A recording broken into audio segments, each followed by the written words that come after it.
Something subtle shifts the moment you stop living on autopilot and actually watch yourself. Not your life, you, your thoughts, your reactions, your inner movements. And when it happens, it can feel unsettling, almost unreal. Patterns you never questioned begin to repeat in front of your eyes. The same emotions, the same situations, different days, same outcomes. It starts to feel like you're inside a loop you never chose. And here's the strange part. No one ever told you this could be interrupted. Why is that? If inner observation is so powerful, why was it never taught in school? Why isn't it central in religion, psychology, or even most spiritual paths? Instead, you were taught what to think, how to behave, who to follow, but never how to observe. Something essential was left out. Not by accident, but by omission. Today we're going to uncover what happens when you turn your attention inward, and why this quiet ability changes everything once you see it. Most people believe they know themselves because they think about their lives all the time. They analyze what happened, replay conversations, imagine different outcomes, judge their own reactions. But inner observation is not that. Thinking about yourself is not the same as observing yourself. In fact, they are almost opposites. Inner observation begins when you stop trying to fix, explain, or control what you feel, and simply notice it. It's the moment you realize you can watch your thoughts instead of being dragged by them. Like sitting in a movie theater, seeing scenes unfold on the screen without jumping into the film. The thoughts still appear, the emotions still arise, but something subtle shifts. You are no longer fused with them. This is why inner observation feels strange at first.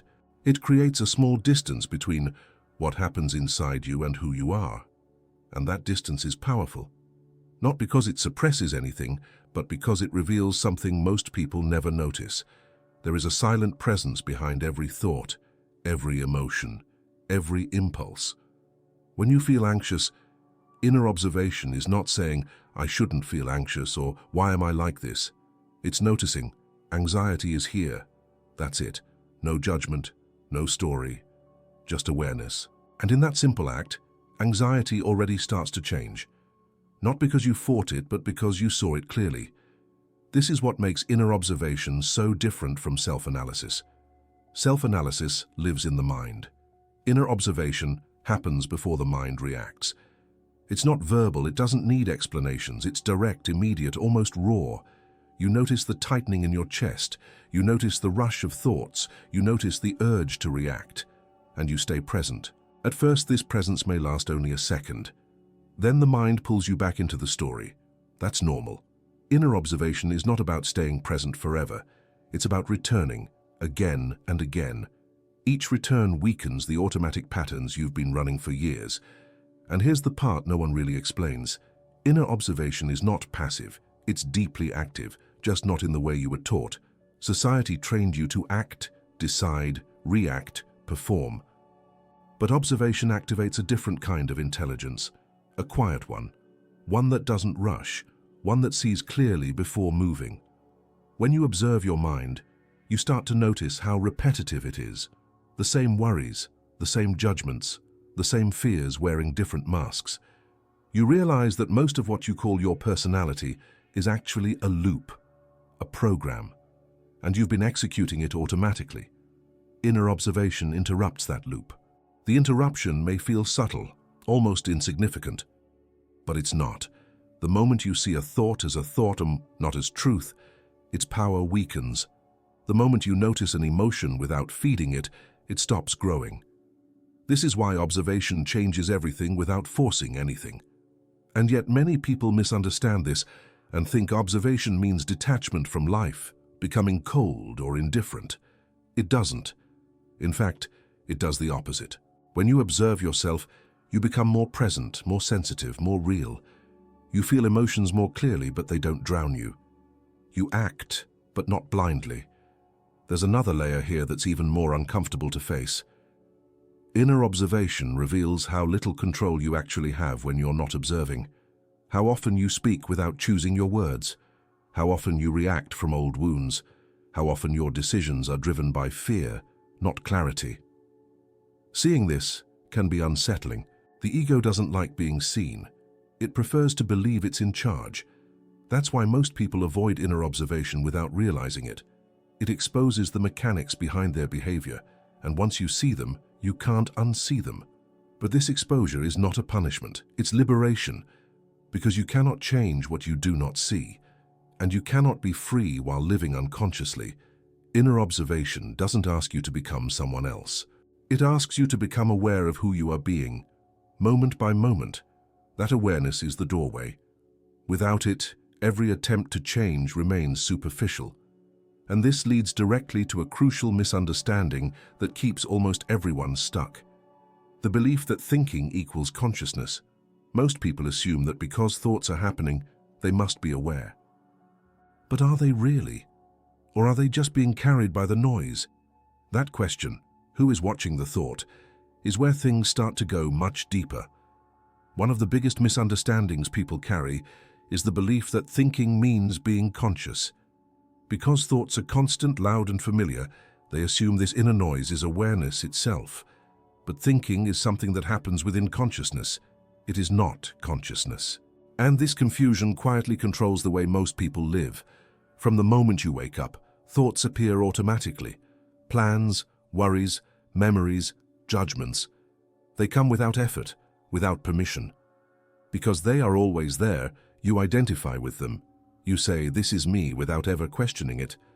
But if thoughts were truly consciousness, who would be noticing them? This is where the illusion begins to crack. The fact that you can notice a thought means there is something in you that is not the thought. There is a silent observer behind it. Yet most people never rest there. They jump from one thought to the next, mistaking movement for awareness.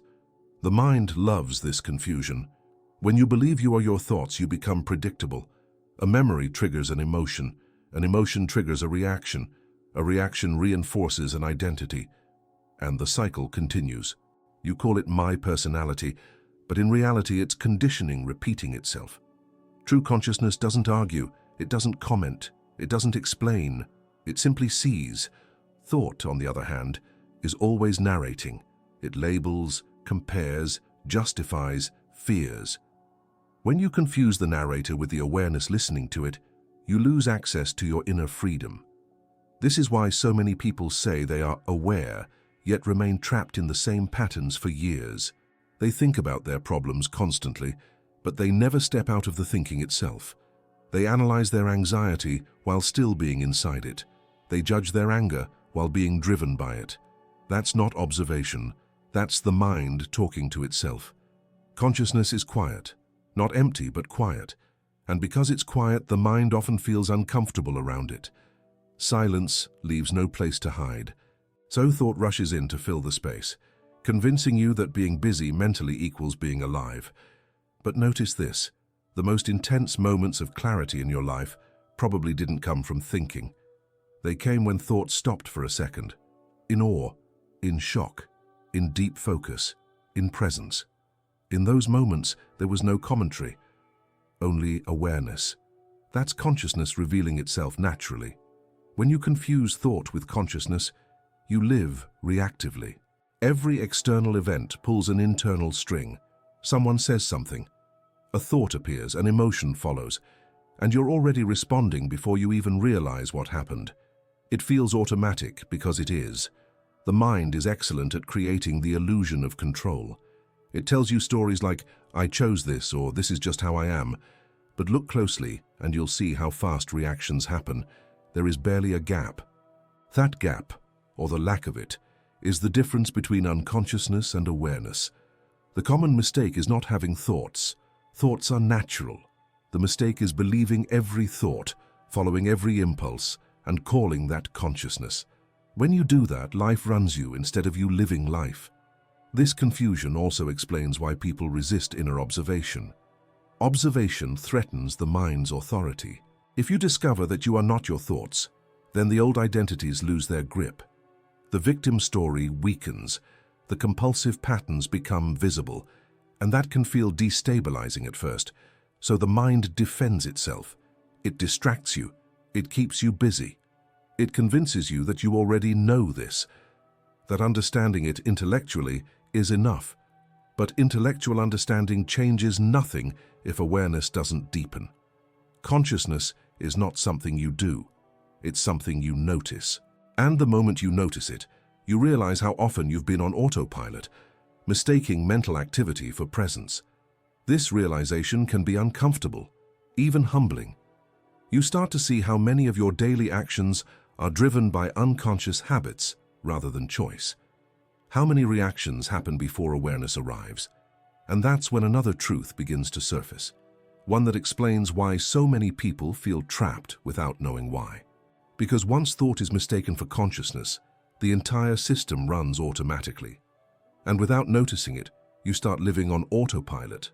Once thought is mistaken for consciousness, something subtle but powerful takes over your life, the automatic cycle. Most people don't notice it because it feels normal. It feels like who I am. But in reality, it's a loop that runs quietly in the background, shaping your days, your decisions, and your reactions, without asking for your permission. The cycle usually starts the moment something happens around you. A message, a look, a tone of voice, a memory. Instantly, a thought appears. That thought carries a meaning. The meaning triggers an emotion. The emotion pushes you to act or react. And once you react, the result reinforces the original thought. The loop closes and prepares itself to repeat. This all happens so fast that it feels like a single event. You don't experience it as steps, you experience it as reality. They disrespected me. This always happens to me. I knew it wouldn't work, but if you slow it down with observation, you begin to see the mechanics behind the experience. The danger of this cycle is not that it exists. The mind is designed to create patterns. The danger is that the cycle runs unseen, and what runs unseen runs your life. Think about how many times you've reacted in a way you later regretted, not because you're a bad person, but because the reaction happened before awareness arrived. By the time consciousness showed up, the words were already spoken, the decision already made, the damage already done. Over time, these repeated reactions create habits. Habits harden into identities. You start saying things like, "That's just how I am," or "I always do this." But what you're really describing is a program that has never been interrupted. This is how the cycle sabotages you daily, not through dramatic events, but through small repetitive moments. The tone you use when you speak, the assumptions you make about others, the way you judge yourself silently. These micro-reactions shape your relationships, your confidence, and even the opportunities you allow yourself to see. The cycle is comfortable because it's familiar. Even when it causes pain, it feels known, and the mind prefers the familiar over the unknown. That's why people often stay stuck in patterns they claim to hate. The pattern gives them a sense of identity, even if it costs them peace. Another reason this cycle is so powerful is because it creates the illusion of logic. The mind always has a reason, a justification, a story. I reacted because they deserved it. I didn't try because I knew the outcome. The story makes the reaction feel reasonable, but reason doesn't equal awareness. When you live inside this automatic cycle, life feels repetitive. Different faces, same emotions, different situations, same endings, and eventually, you start to feel tired without knowing why. Drained, like you're pushing against something invisible. What you're really pushing against is your own unconsciousness. The cycle also feeds on speed. The faster your life is, the easier it is for the program to run. Notifications, deadlines, opinions, noise, all of it keeps you from noticing what's happening inside you. The cycle thrives in distraction. This is why inner observation feels so disruptive to it. The moment you observe, the cycle slows down. A pause appears, and in that pause something new becomes possible. But until that pause exists, reactions feel inevitable. Most people try to change their lives by changing external conditions, new routines, new goals, new environments. But if the internal cycle remains untouched, the same patterns simply follow them into the new setting. This is also why motivation alone doesn't last. You can be motivated in the morning and sabotage yourself by the afternoon. Not because you lack discipline, but because the cycle is stronger than intention when it's not seen. The automatic cycle doesn't need to be destroyed. It doesn't need to be fought. It only needs to be noticed. Because the moment you see it operating, it loses its invisibility. And what is no longer invisible no longer has absolute control.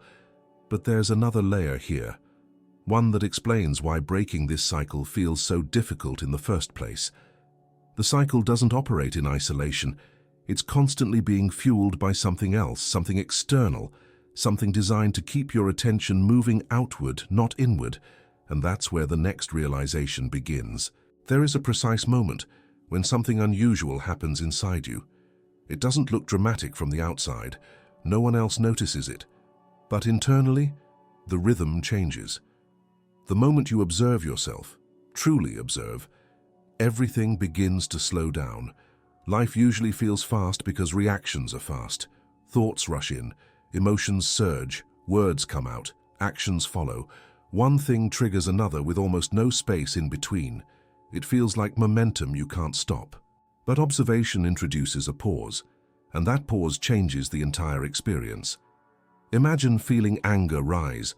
Normally, it takes over immediately. Your body tightens, your mind justifies, your mouth prepares to respond. But if, in that moment, you notice anger is arising, something unexpected happens. The anger is still there, but it no longer fills the whole space. It loses urgency, it loses speed. This doesn't mean the emotion disappears instantly. It means you're no longer being carried by it. You're standing slightly behind it, watching it unfold.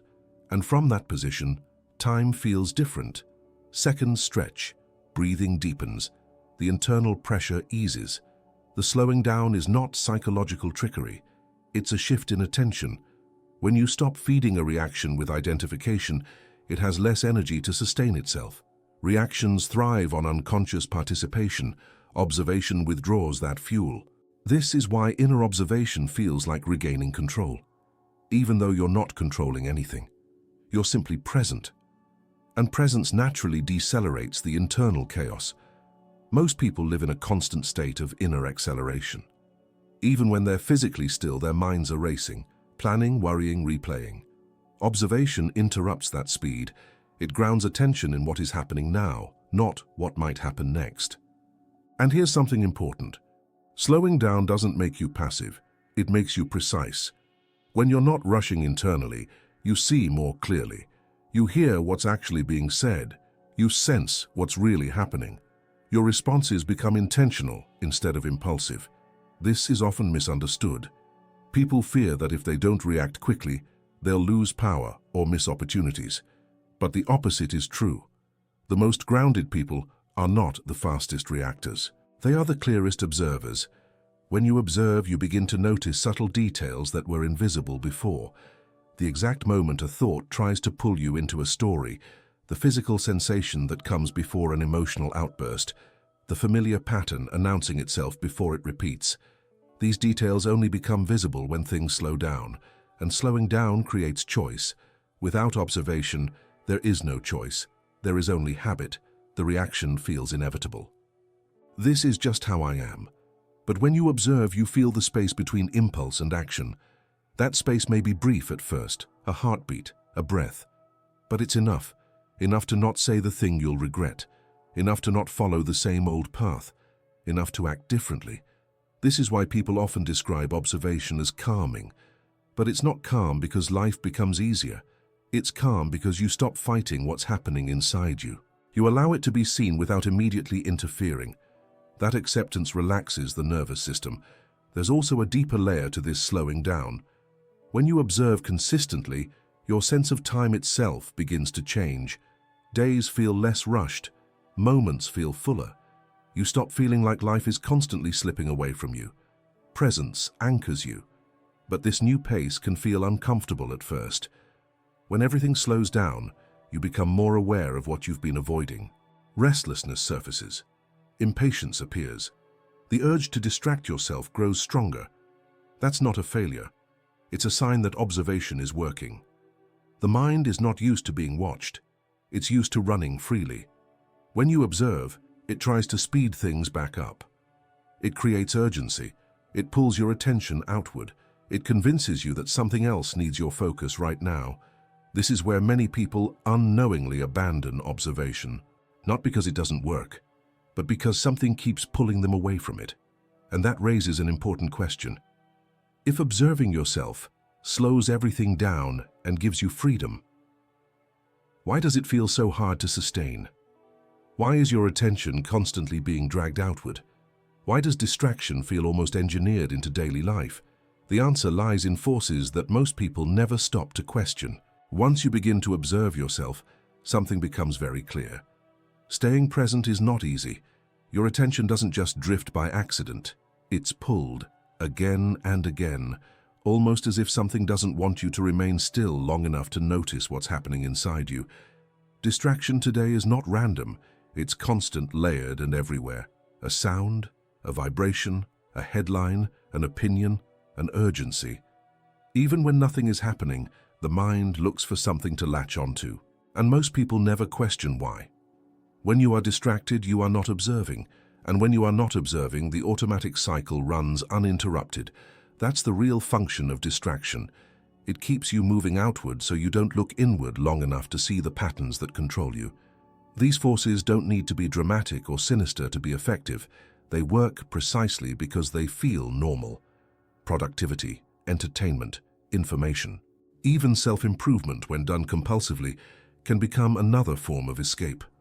As long as your attention is occupied, the inner world remains unseen. Notice how rare silence has become. The moment there's a pause, something fills it. Music, a screen, a thought. Silence makes people uncomfortable because silence exposes what distraction hides. It brings unresolved emotions to the surface, old fears, unanswered questions, and most people would rather scroll than feel. Distraction also creates the illusion of progress. You feel busy, stimulated, involved, but busy doesn't mean conscious. In fact, busyness is often the perfect cover for unconscious living. You can be extremely active and completely absent at the same time. One of the most subtle distractions is urgency. Everything feels important. Everything feels like it needs your attention now. This constant pressure fragments your awareness. You move from one thing to the next without ever fully being anywhere. Observation requires presence, and presence requires time. Urgency steals both. There is also social distraction, opinions pulling you in different directions, expectations shaping how you should think, feel, behave. When your attention is constantly reacting to others, you lose contact with your own inner signals.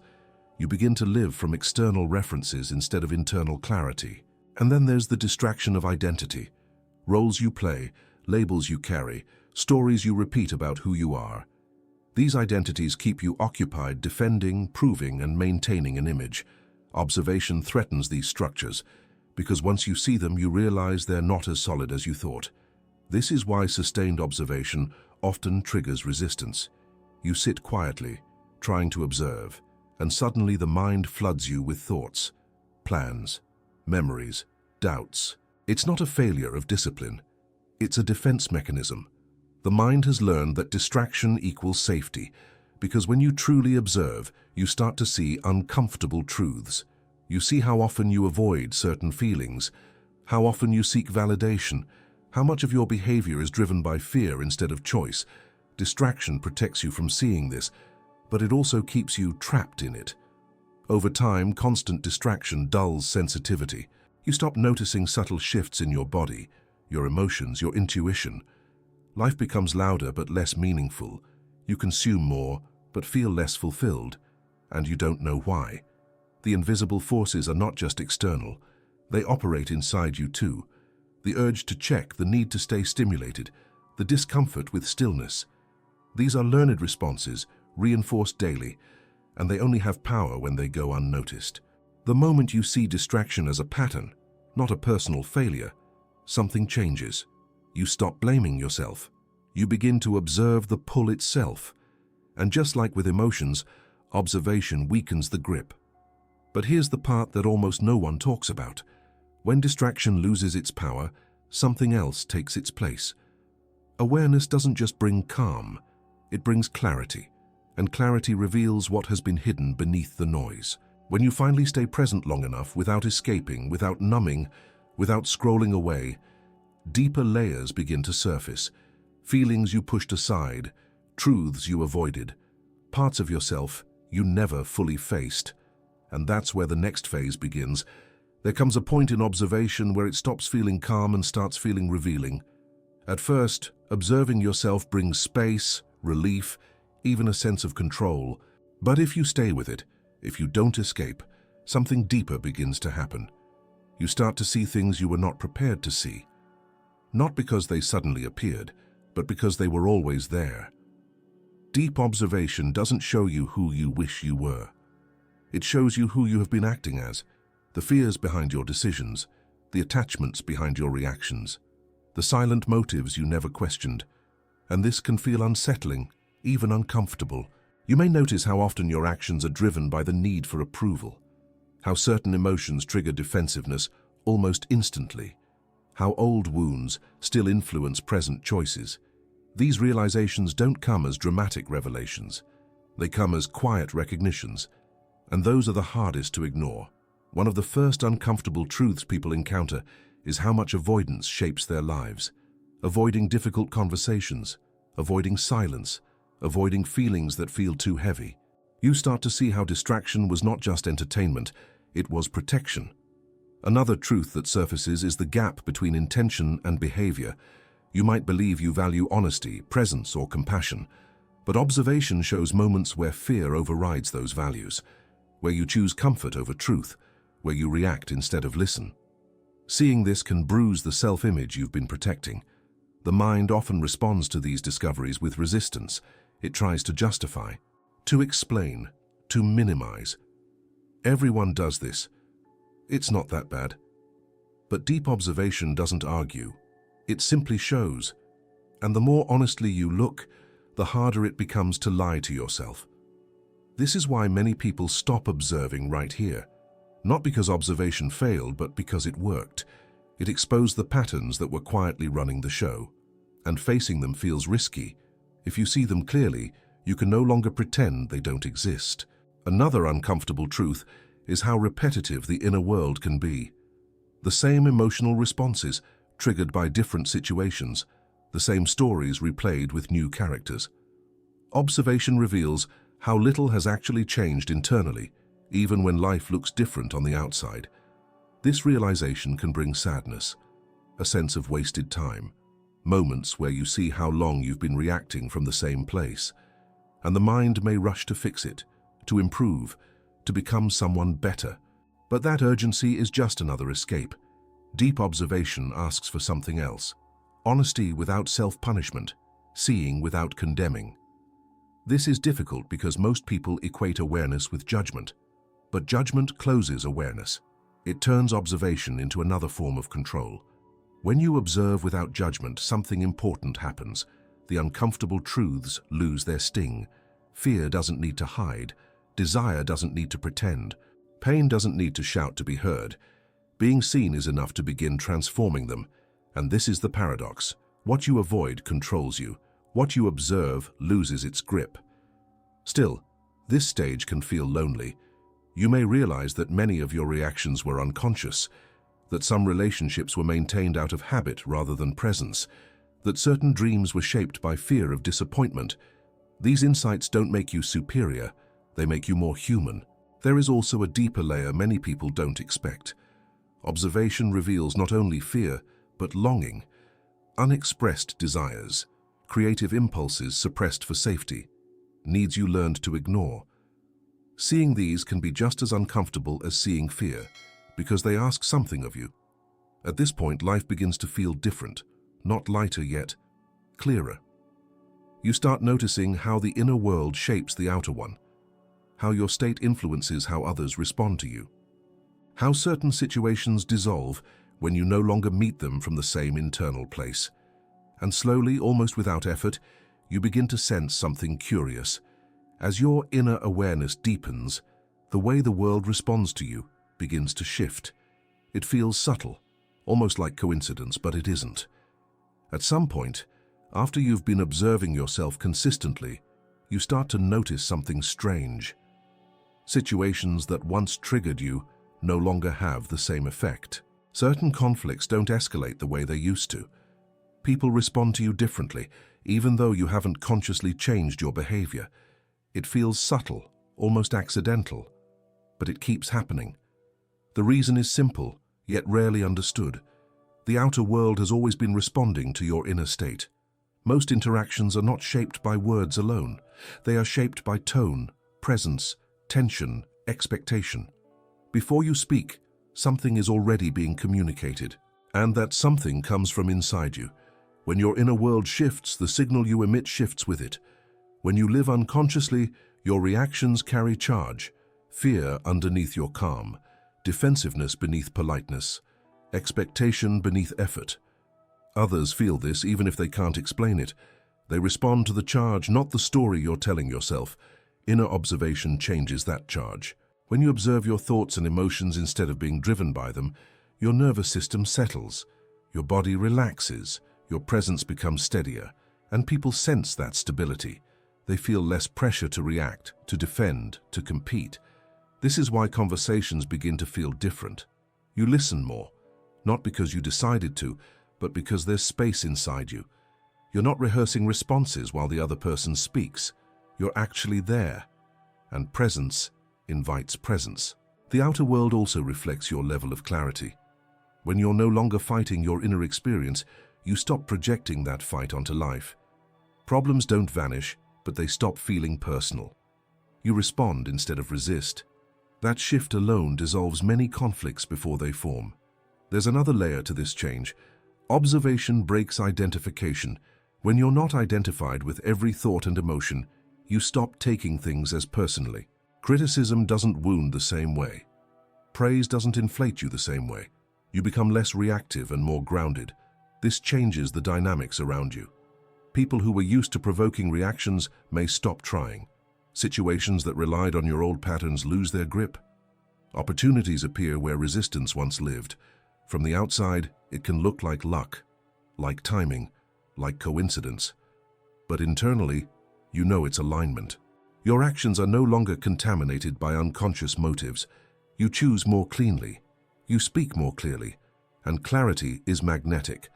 The outer world also changes because your perception changes. When you're not trapped in mental noise, you notice possibilities you once ignored. You see openings instead of obstacles. You sense when to act and when to wait. This isn't intuition as a mystical concept. It's perception unclouded by fear. And as your perception sharpens, your choices become simpler.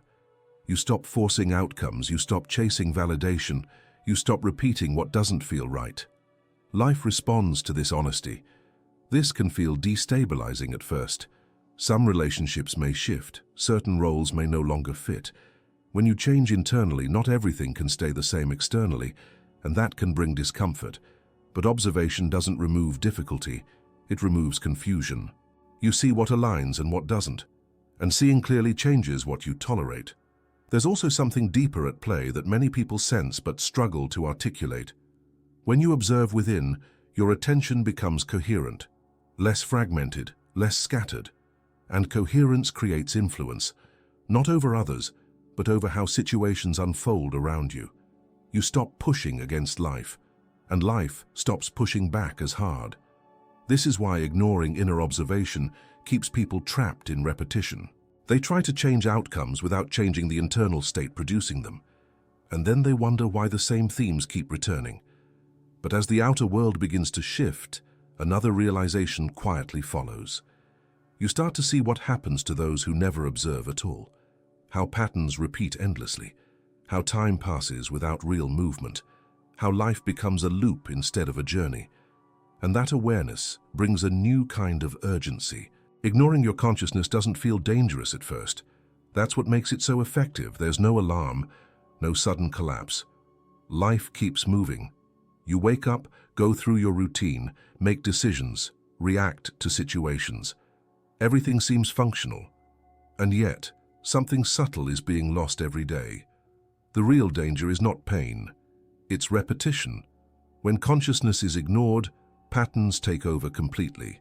The same emotional responses appear again and again, just dressed in different situations. You think you're moving forward, but internally, you're circling the same points. Different people, same conflicts. Different goals, same frustrations. Time passes, but nothing truly changes. This is how life slowly becomes mechanical. Without awareness, reactions harden into habits. Habits solidify into identity.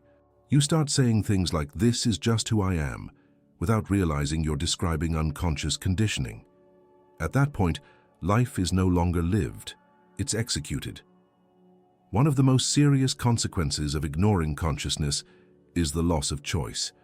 When you're not aware, decisions don't come from clarity. They come from fear, comfort, urgency, or old wounds. You don't choose, you repeat. And repetition slowly drains meaning from life. This is why so many people feel tired even when nothing dramatic is happening.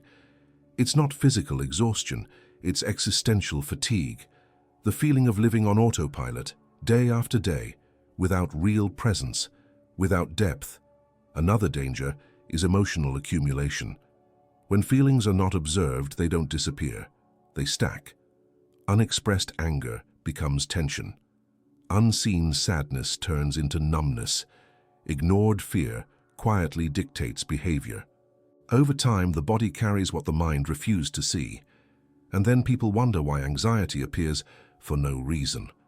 Why motivation fades. Why joy feels distant. The reason is not mysterious. Consciousness was neglected for too long. Ignoring awareness also distorts perception.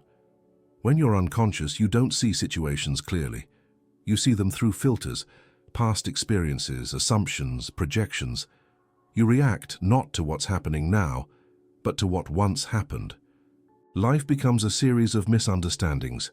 This distortion affects relationships deeply. You hear words but respond to tone. You see actions but interpret intentions that aren't there. Conflicts escalate not because of facts, but because of unconscious reactions colliding. Over time, this creates isolation. You feel misunderstood, disconnected, even surrounded by people, and you don't know why. There is also a more silent danger: wasted potential. When consciousness is ignored, intuition is drowned out. Creativity stays dormant.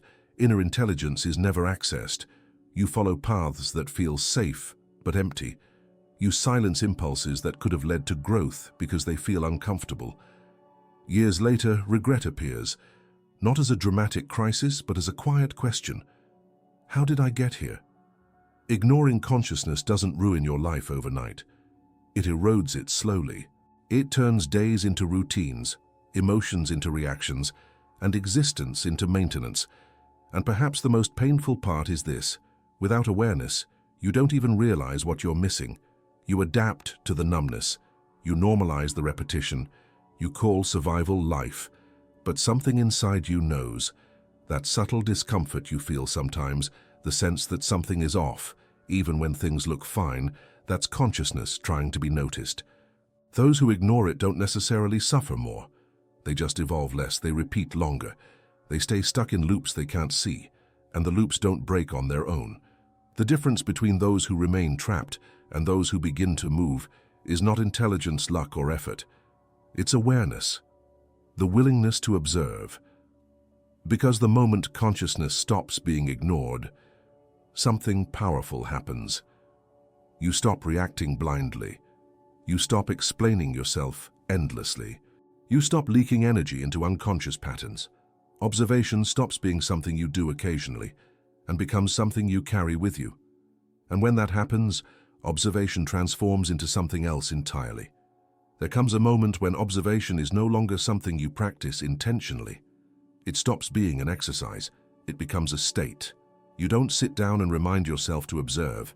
You simply notice. And from that moment on, something changes in how you move through life. Observation becomes silent. You no longer announce it to yourself. You no longer analyze what you're doing.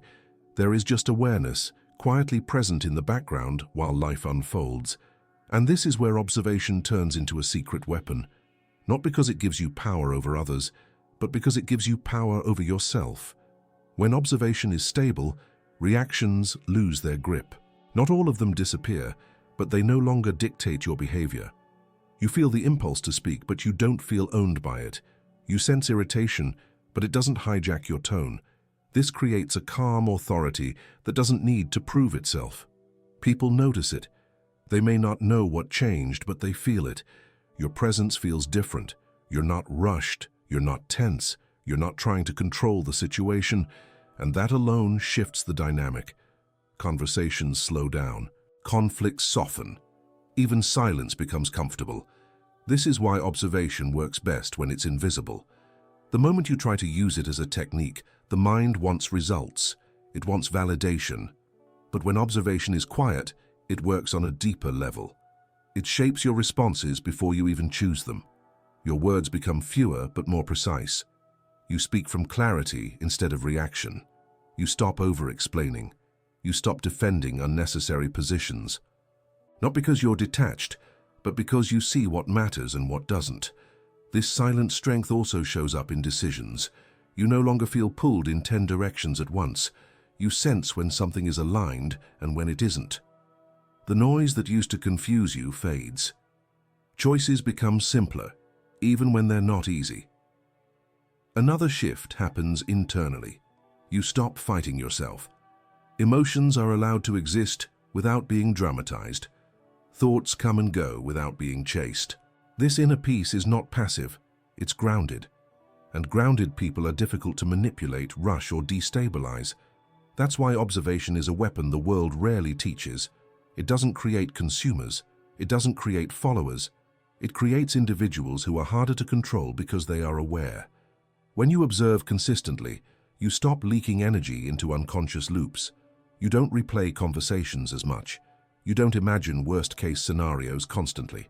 Your attention returns to the present moment naturally. And presence conserves energy. This conservation changes how you show up in life. You're not exhausted by every interaction. You don't feel drained after speaking your truth. You don't need constant reassurance. You trust your inner signals more. And yet this doesn't make you rigid. It makes you flexible. When you're aware, you adapt without losing yourself. You listen without disappearing. You stand firm without becoming aggressive. There is also a quiet confidence that grows, not the loud kind that needs recognition, but the calm kind that doesn't need approval. You stop seeking confirmation from the outside because you are anchored on the inside. This is why observation works best when you don't talk about it. It reshapes you from within, and the world responds naturally. But there is a final layer to this process, one that often surprises people. When observation becomes your default, you start noticing something about your entire life trajectory, about how long you've been looking outward for answers, about how early you were trained to seek guidance, rules, and validation outside yourself. And that realization opens the door to the deepest question of all. From a very early age, your attention was gently, and sometimes forcefully, directed away from yourself. You were taught to listen before you were taught to feel, to follow before you were taught to sense, to look outside for answers long before anyone suggested you look within. No one did this to harm you. It was simply the structure you were born into. Parents, teachers, systems, all of them emphasized rules, expectations, comparisons, rewards, and consequences. You learned what was right or wrong based on approval, what was valuable based on results, what mattered based on how others responded to you. Slowly, your center of gravity moved outward. And yet, the power you're now rediscovering was always there. As a child, you felt things directly. You sensed discomfort, curiosity, joy, fear, without explaining them. But over time, those signals were overridden. Don't feel that. Don't think that. Be like this. Do what's expected. And gradually, observation turned into obedience. Looking outward became a habit. You were trained to trust authority more than awareness, to trust opinions more than perception, to trust noise more than silence. And the more you did, the quieter your inner voice became. Not because it disappeared, but because it was ignored. This outward orientation shapes almost every adult struggle. People search for meaning in achievements, for peace in control, for security in validation. And when they don't find it, they assume something is wrong with them, instead of questioning where they've been looking. Inner observation was never encouraged because it doesn't depend on systems. It doesn't require permission. It doesn't need belief. It only requires presence. And presence makes you autonomous. When you finally turn inward, it can feel unfamiliar, even wrong. The mind says, "Shouldn't I be doing something?" That discomfort is conditioning speaking. You were taught that stillness equals laziness, silence equals emptiness, and inward attention equals escape. But it's the opposite. Looking inward doesn't disconnect you from life. It reconnects you to it. You stop chasing direction and start sensing it. You stop asking who to be and begin noticing who you are being in each moment. This is why reclaiming this power feels like remembering something ancient rather than learning something new. It doesn't feel foreign. It feels forgotten. You begin to notice how often you outsourced your authority, how often you waited for certainty before acting, how often you ignored subtle inner signals because they didn't come with guarantees. Observation brings those signals back into focus, and as they return, your relationship with the outer world changes. You still listen, you still learn, you still engage, but you're no longer dependent. External input becomes information, not identity. This shift can feel destabilizing at first. When you stop relying entirely on external guidance, you must take responsibility for your own awareness. There's no one else to blame, no one else to follow blindly. That freedom can feel heavy before it feels empowering. But slowly, trust builds. Not blind trust, grounded trust.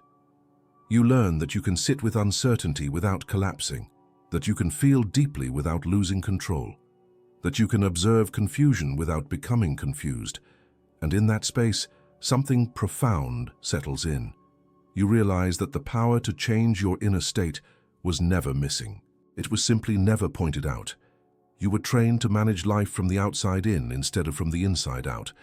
Observation reverses that direction. It brings authority back to where it belongs, not in rules, not in beliefs, not in others, but in awareness itself. And once this understanding takes root, the question is no longer whether observation works. The question becomes something much simpler and much more personal. What actually changes when you begin to live this way every single day? When you begin to observe yourself daily, life doesn't suddenly become perfect. It becomes clear. You stop waking up already pulled by yesterday's emotions. You stop reacting before you understand what's happening inside you.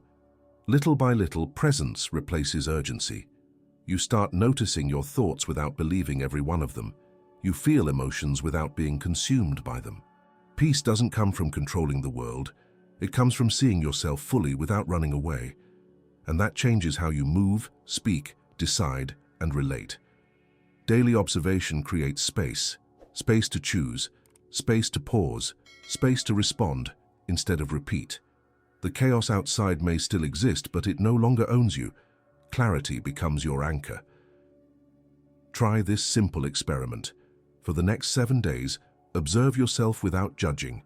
Notice your reactions. Notice your breath. Notice when you want to escape. Don't fix anything, just see.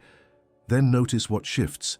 If this message reached you, write, "I am observing" in the comments so I know you stayed until the end. And if this resonated with you and you want to go deeper, choose one of the videos appearing on your screen now. This is where the journey continues.